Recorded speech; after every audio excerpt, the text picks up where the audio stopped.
Good morning students. आज हम basically solve करेंगे previous year paper. Okay, that's the day 2। पहले मैंने 5 क्वेश्चन वहां पे अपलोड कर दिया था। अभी हम कोशिश करेंगे 5 क्वेश्चंस यहाँ पे सॉल्व करने के लिए। ये है हमारा प्रीवियस ईयर पेपर, ये रहा। एग्जैक्ट मैंने सीबीएसई के वेबसाइट से इसे पिकअप किया है, ठीक है, उठाया है। क्लियर है? It's the paper of compartment mathematics basic for the last year, ठीक है। अब इसे हम फर्स्ट टाइम वेस्ट ना करते हैं, सीधा फर्स्ट क्वेश्चन पे आते हैं। मैं इंग्लिश वाला पार्ट लेता हूँ, ठीक है। यहाँ पे फर्स्ट क्वेश्चन क्या है? This question from AP. If a common difference of an AP is -6, इसका मतलब क्या? हमें डी गिवन है, दैट इज इक्वल टू -6, ठीक है। और A20 माइनस A14 की हमें वैल्यू फाइंड आउट करना है। अब इसमें देखो सिंपल सा ट्रिक क्या याद रखोगे, A20 है ना, तो आप इसे लिखो A+19D। यहाँ पे माइनस का साइन है, थोड़ा केयरफुल रहोगे। जैसे ही माइनस देखे आप क्या करोगे, इसमें आप यहाँ पे ब्रैकेट पुट करोगे और 14 को एक कम कर लिख लो, A+13D। अब फटाफट ब्रैकेट ओपन करो, ठीक है। नेक्स्ट काम क्या है ना, ब्रैकेट ओपन करो, A+19D माइनस A-13D। अब यहाँ पे देखो कुछ कैंसिल हो रहा है, क्या कैंसिल हो रहा है? ए से ए कैंसिल हो गया। 19D माइनस 13D, इसे और इसे माइनस करोगे तो क्या मिलेगा आपको? 6D मिलेगा, ठीक है। और D की वैल्यू देखो हमारे पास क्या दे रखा है? -6। So 6 into -6 that will be equal to -36। तो हमारा फर्स्ट क्वेश्चन का आंसर क्या है? That is equal to option C. Clear है? अब हम आते हैं सेकेंड क्वेश्चन पे। मैं इंग्लिश वाला पार्ट ले रहा हूँ, ठीक है। ये क्वेश्चन सर्कल चैप्टर से। In a given figure P A and P B are the tangent to the circle centred at O. If A P B 30 degree है and A O B find out करना, मतलब ये वाला angle हमें find out करना है।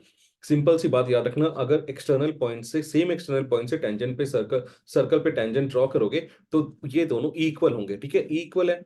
अब triangle P A P को देखो, ये क्या आइसोसेलेस ट्रायंगल है, मतलब ये एंगल और ये एंगल भी दोनों इक्वल होंगे। ये रहा एक्स और ये रहा एक्स और ये 30। सो अगर मैं पूरा लिखूं, x+x+30 is equal to 180 degree and twice of x will be equal to 180 minus 30। Twice of x will be equal to 150। So x will be equal to 150 upon 2, that is equal to 75 degree. तो ये वाला जो part है x की value, ये क्या आ गई मुझे? 75 डिग्री। और हमें एक बात और पता है, tangent is perpendicular to the radius. मतलब ये जो पूरा टोटल है वो किसके इक्वल होगा? 90 डिग्री के। Okay, that means angle O A B plus X is equal to 90 degree. तो ओ ए बी की वैल्यू क्या है हमें फाइंड आउट करना है। So angle O A B will be equal to 90 minus X, that is 90 minus 75।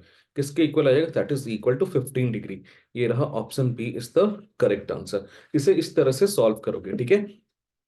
अब हम आते हैं नेक्स्ट वाले क्वेश्चन को, ठीक है। नेक्स्ट वाले क्वेश्चन में देखो हमें क्या फाइंड आउट करना है, क्वेश्चन नंबर थर्ड पे। Cosec A is equal to 7/5। हमें एक बात याद रखना है, ठीक है।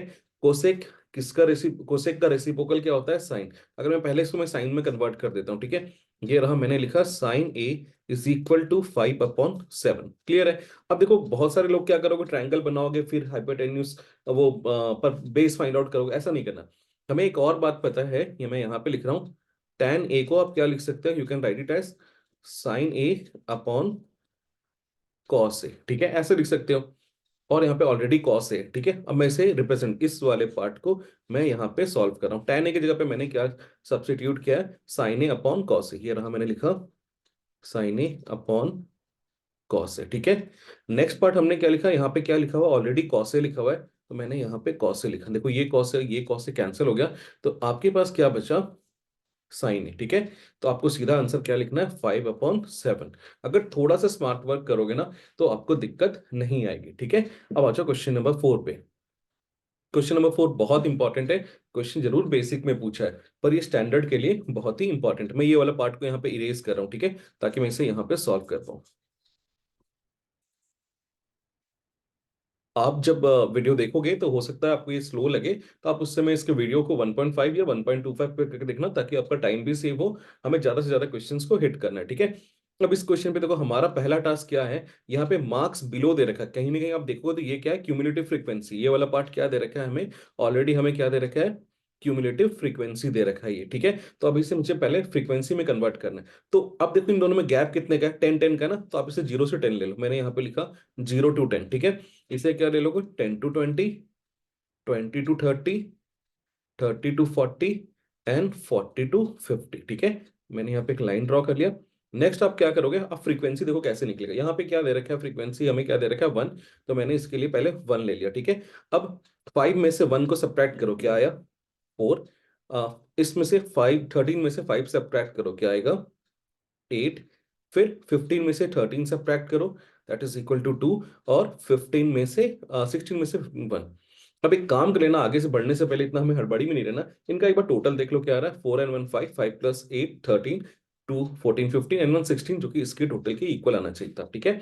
नेक्स्ट हमें क्या फाइंड आउट करना है, मॉडल क्लास। हमें पता है मॉडल क्लास किसके इक्वल होता है, ये कहीं पे नोट कर लो, बार बार ये क्वेश्चन इससे आता है। That is equal to highest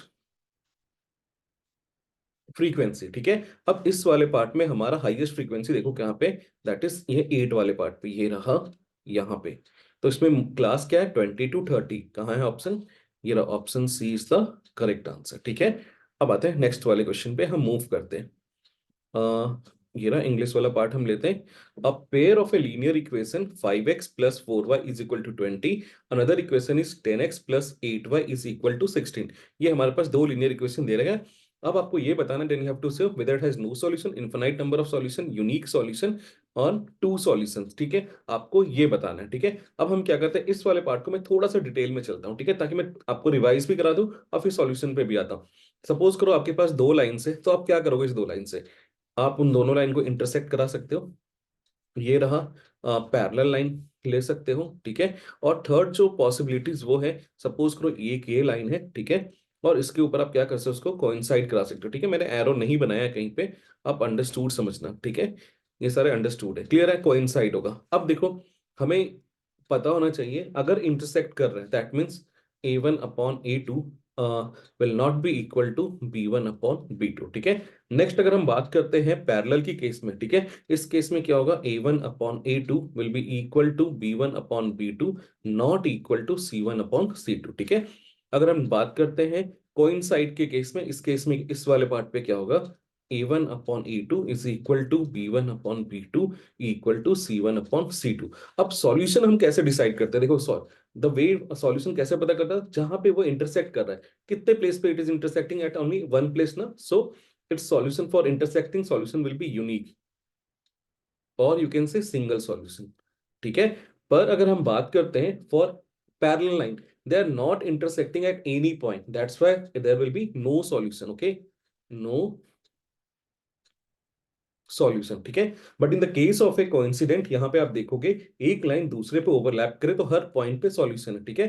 for coincident line it will B infinite solution, infinite many solution, ठीक है। अब मुझे बेसिक्स क्लियर है तो मैं इजीली इस क्वेश्चन को आंसर कर सकता हूं, ठीक है। अब मैं बताता हूं इसमें ए क्या है, A1 क्या है, B1 क्या है और C1, A2 B2 और C2 क्या है, ठीक है। अगर यहाँ पे देखो फर्स्ट इक्वेशन को अगर देखोगे, यहाँ पे 5x है, तो x का जो कोफिशिएंट है, पहला इक्वेशन लेते हैं इसे, तो ये मेरा फर्स्ट इक्वेशन, तो मैंने यहाँ पे लिया A1 that is equal to 5, B1 क्या है that is equal to y का कोफिशिएंट 4, और C1 क्या है दैट इज इक्वल टू 20। हाँ, C1 के केस में केयरफुल रहोगे, या 20 इस तरफ है तो दूसरे का भी कांस्टेंट C1 वाला पार्ट लेफ्ट हैंड साइड पे होना चाहिए, equal to right hand side पे होना चाहिए, या फिर सबके सब लेफ्ट हैंड साइड पे होना चाहिए, ठीक है। ध्यान रखो एक लेफ्ट और राइट नहीं होना चाहिए। उसी तरह आप पहले यहां से ले लो, यहाँ पे 10 क्या है, A1 that is equal to 10, B2 के अगेन कंफ्यूजन हो रहा है, B2 क्या है that is equal to 8, and C2 क्या है दैट इज इक्वल टू 16।